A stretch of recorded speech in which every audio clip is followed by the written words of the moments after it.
Welcome to Transgender. I'm Joe and I'm the dad. And I'm Raya and I'm the daughter. Well, it's season 2. Welcome to season 2 of Yes. Transcendent Podcast. This is really exciting for us. By the way, you can find all of season 1 if you go back and take a look. If there's any you missed, you can find it. Or if there's any you want to hear again. And we encourage you to share this with others. Now that we're into season 2 and we're growing and excited about it, we want you to share that excitement with us. We shared some excitement with some people earlier today, and we want to tell you all about it. And you'll hear it right after this.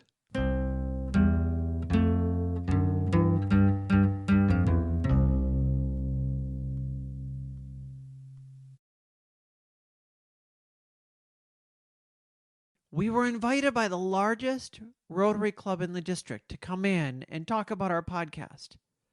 We put together a presentation called Saving Lives One Podcast at a Time, and it ended up being quite emotional, more than any of us were expecting.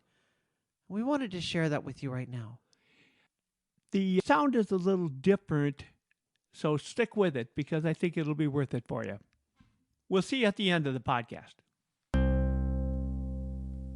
I had a roommate several years ago that said when he first met my dad, he said, "Oh my gosh, your dad is you, only twice as much so." So I'm tempered a little bit by my mom. But I had a friend from high school that listened to our podcast and said, "Wow, that is some of the deepest conversations that I've ever heard your dad or you ever having." So I remember a day, it was the day that I realized about myself. I was at the end of my rope and I realized I can't go on any longer. And I did actually attempt because of the issues that I was feeling inside. I didn't try that hard. I didn't want to succeed. But at that point I felt like with my gender issues that I couldn't go on the way that I was, and I couldn't go on being who I really wanted to be. I felt like I was left with no good options. And my, at that time, wife, now ex-wife, found me and said, "Oh my gosh, this is really serious," and called a few friends and called my dad. And it was really hard to face up to the fact that I had a real situation here at this point, that I had to face the reality that I couldn't continue on the way that I was. And Dad came over and picked me up from home and brought me into the office and sat me down, and I remember it was one of the most important conversations in my life. And I was just crying, and I said, I don't know how I can continue on. And Dad said to me, "With your children, it's really important that you do whatever you need to do in order to be there for them. And so if that means being who you are, then that means being who you are." So, by the way, I have 7 children. So, being there with 7 children, being 42 years old, and not wanting to transgender, not wanting to be who she was, made it really difficult for her. I didn't know anything about this until about that time. That was all new to me. Was I completely into a buy-in? No, of course not. I was, prior to even knowing anything about this, I was one of the people who, at the very best, I would say that I was accepting, but not affirming. Actually, at my very worst, I was a lot worse than that. But with Ryan sitting there, when I first heard about it, the first thing I said was nothing. I didn't react. But when I did react, it was realizing either I accept it or I lose her. There's no choice. That's exactly what it is. When Raya came out and told the kids and told her wife, that's when she realized they were not accepting, at least some of them. So with that reaction, me not knowing anything about it is when she decided that suicide was the only answer. But when she came in and spoke to me, at least we reached that level where she was willing to go on for the sake of the kids. And she sat in front of my desk, and I listened to her, we talked, and she said, by translation, I lose everything. I lose my job, I lose my wife, I lose my family. And she just sat there and cried. Everything, it's all gone. And I said, you haven't lost me. What I realized at that point is that what happens to people who come out, whether it's transition or whether it's coming out as gay or lesbian or any one of the letters of those of the alphabet, any of those people who come out, if they are rejected by one person in their family, they're going to consider suicide. 45% of the people who are rejected by one person in their family consider suicide. 11% of those people succeed.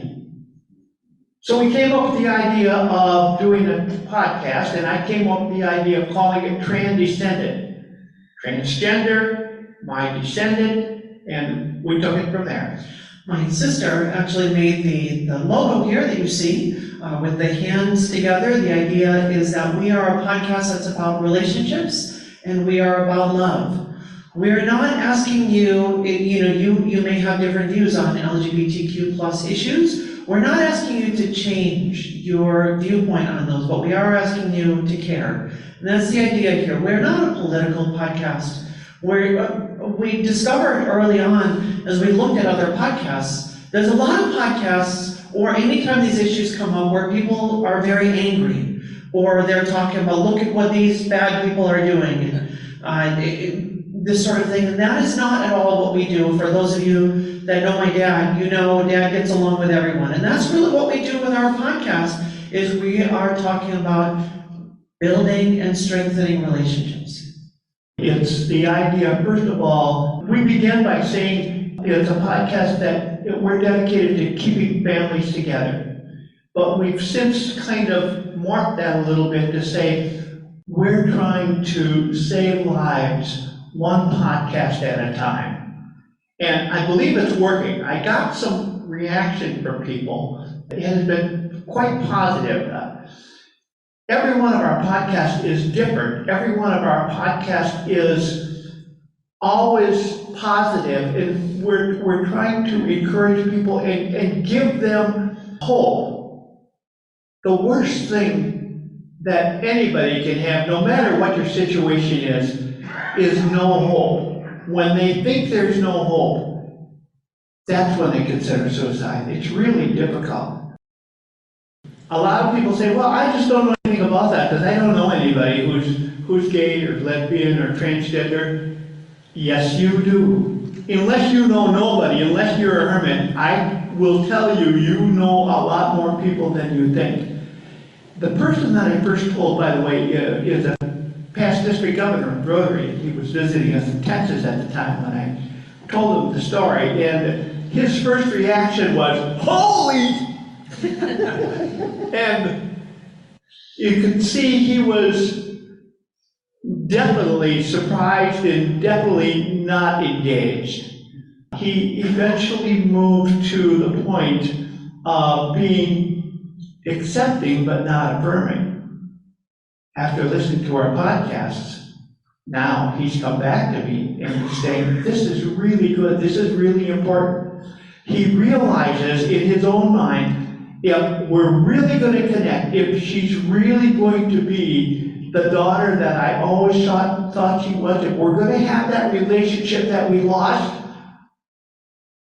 she'll know when I've accepted it, when she knows that I'm affirming. And that's exactly where we need to be. So there's my family, that's my kids. I have 7 kids. When I first came out to them, they had never seen me beforehand. I had never really cross-dressed or anything before I officially transitioned. So they first met me actually in a park. We got together, and my now ex-wife took them all to the park, and we decided it was a Sunday afternoon, and we all got together so that they could kind of take some time and acclimate to me. And so they were playing on the playground equipment, and then they sort of gradually came over and said hi, and some of the kids right away, the youngest actually had the easiest time accepting me the quickest, because for them, everything is constantly new, and so this was just one more new thing, and they said, okay, well, that's how life is. The older ones had a harder time. I actually shared the story of my daughter, Megan, that she took quite a while to come around. When I say quite a while, probably a couple months. We were sitting together, we were actually over at Mom and Dad's house for an event, and we sat down together to play a game. I don't remember what the game was, checkers or chess or backgammon or something like that. We had all the pieces on the board, and by being able to focus on the pieces on the board, we were able to kind of move past some of those initial difficulties. Now we have a really very strong relationship. This is us together at the Renaissance Fair a couple years ago. So we've come really quite a long ways. But that's the idea of relationships. In our list, you will see that now she was definitely not accepting in the beginning. She she didn't even speak with you. It took her, as I said, a couple of months. Yes, it did.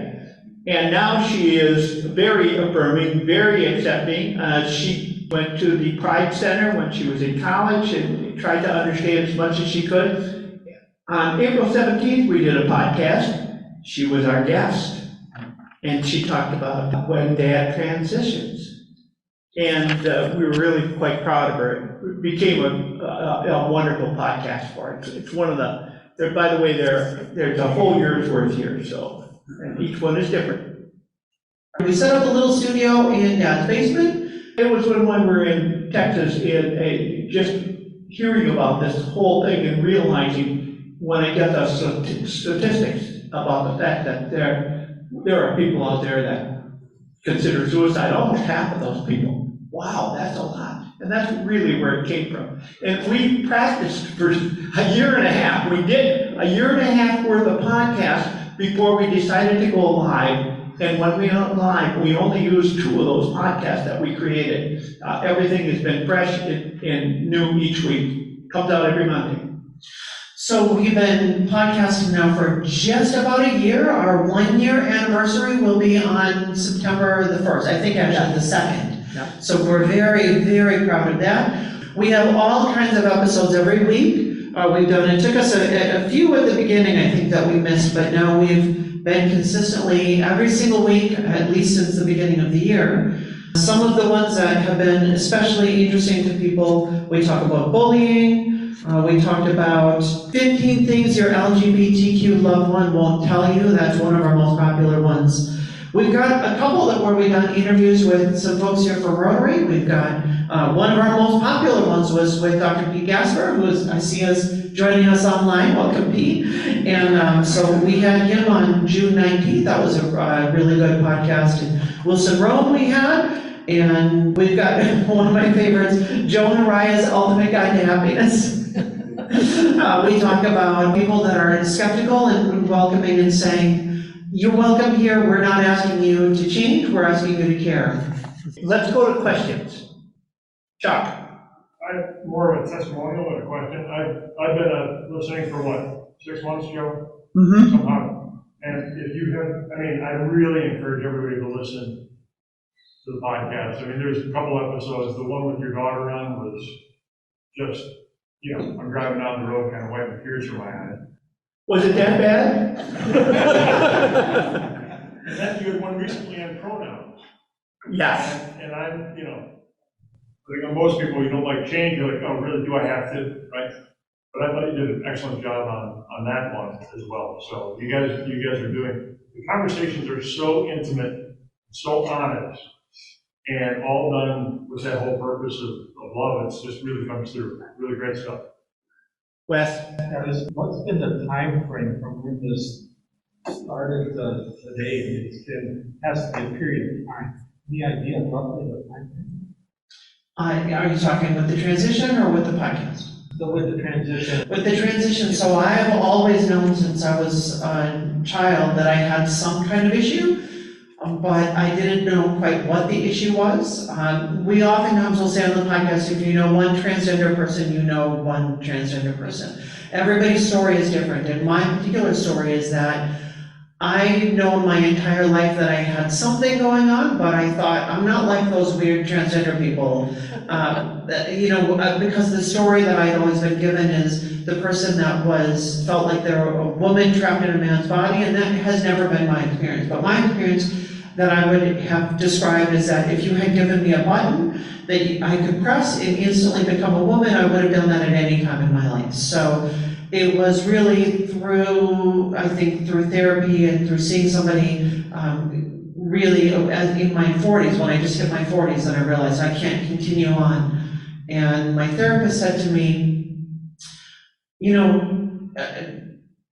non-transgender men do not come into my office and say, I wish I could be a woman. I think that you are, because I said, I feel like I'm not transgender enough to be transgender.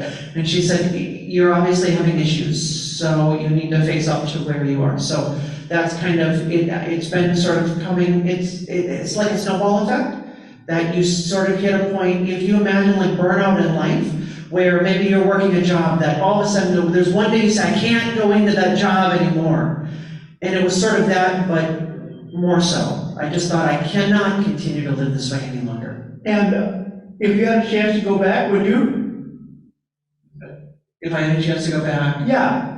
Are you sorry you did this? Not at all, no. I've never a single day regretted my transition. I've often wished I didn't have to go through some of the repercussions of it. But originally, early on, I thought, I'm gonna just save a few of my old, men's clothes in the closet, because there might be a day where I just think this is too much and I just need something old and familiar. And I thought, was today the day that I would wear those? No, not today, but maybe tomorrow I might want to. And the next day, is today the day? No, but maybe tomorrow. And I found out tomorrow never came. I never wanted to wear those again. And I realized, no, this is who I am. Any other questions?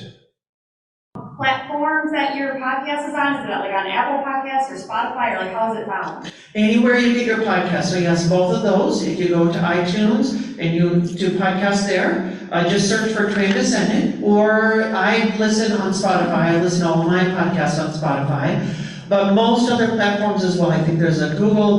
We have an app where it automatically will send to all of the various platforms for getting podcasts. Our QR code on the back here is for Apple Podcasts or Spotify. If you have an iPhone, try the Spotify one. If you have an Android, try the Apple Podcasts. Another way around. You got a trans that. So never mind. Try one. If it doesn't work, try the other one. Thank you.